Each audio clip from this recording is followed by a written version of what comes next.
హిందువులు ప్రమాదంలో ఉన్నారు. మీరు మోదీ సభల్లో హిందూ కత్రి మెహే అనే వర్డ్ చాలా సార్లు వినుంటారు. అయితే నిజంగా హిందువులు ప్రమాదంలోనే ఉన్నారా? ఈ వీడియో లాస్ట్ దాకా చూడండి, మీకే అర్థమవుతుంది. మన డిఫెన్స్ మినిస్టర్ రాజ్నాథ్ సింగ్ వల్ల నేవీ అఫీషియల్స్ ప్రమాదంలో ఉన్నారు. ఎడ్యుకేషన్ మినిస్టర్ ధర్మేంద్ర ప్రధాన్ వల్ల స్టూడెంట్స్ ప్రమాదంలో ఉన్నారు. మన హోమ్ మినిస్టర్ అమిత్ షా వల్ల లాఠీ చార్జ్ కి గురైన యూత్ ప్రమాదంలో ఉన్నారు. మన ట్రాన్స్పోర్ట్ మినిస్టర్ నితిన్ గడ్కరీ వల్ల నేషనల్ హైవేలో ప్రయాణికులు ప్రమాదంలో ఉన్నారు. హెల్త్ మినిస్టర్ ప్రకాష్ నడ్డా వల్ల హాస్పిటల్లో సరైన హెల్త్ ఫెసిలిటీస్ లేక రోగులు ప్రమాదంలో ఉన్నారు. మన ఫైనాన్స్ మినిస్టర్ నిర్మలా సీతారామన్ వల్ల ప్రతి ఒక్క మిడిల్ క్లాస్ వాడు ప్రమాదంలో ఉన్నాడు. కావాలంటే మీరే చూడండి.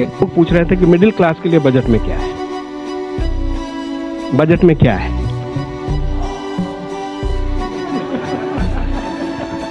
ఇక మన ప్రధానమంత్రి నరేంద్ర మోడీ వల్ల ఏకంగా దేవుడే ప్రమాదంలో ఉన్నాడు. ఇప్పుడు చెప్పండి, ప్రమాదంలో ఉన్నది హిందువులా, హిందూ దేవుళ్ళ, దేశ ప్రజల? నిజానికి రాజకీయ నాయకులు, వ్యాపారవేత్తలు తప్ప దేశంలోని ప్రతి ఒక్కరు ప్రమాదంలోనే ఉన్నారు. అయితే వీటన్నిటికీ పరిష్కారం ఒక మినిస్టర్ని రిజైన్ చేస్తే సరిపోదు. ప్రతి మినిస్ట్రీలోనూ బాధ్యతగా పనిచేసే నాయకుడు రావాలి. అప్పుడే మన దేశం బాగుపడుతుంది, అభివృద్ధి జరుగుతుంది. మీరేమంటారు? కామెంట్ చేయండి.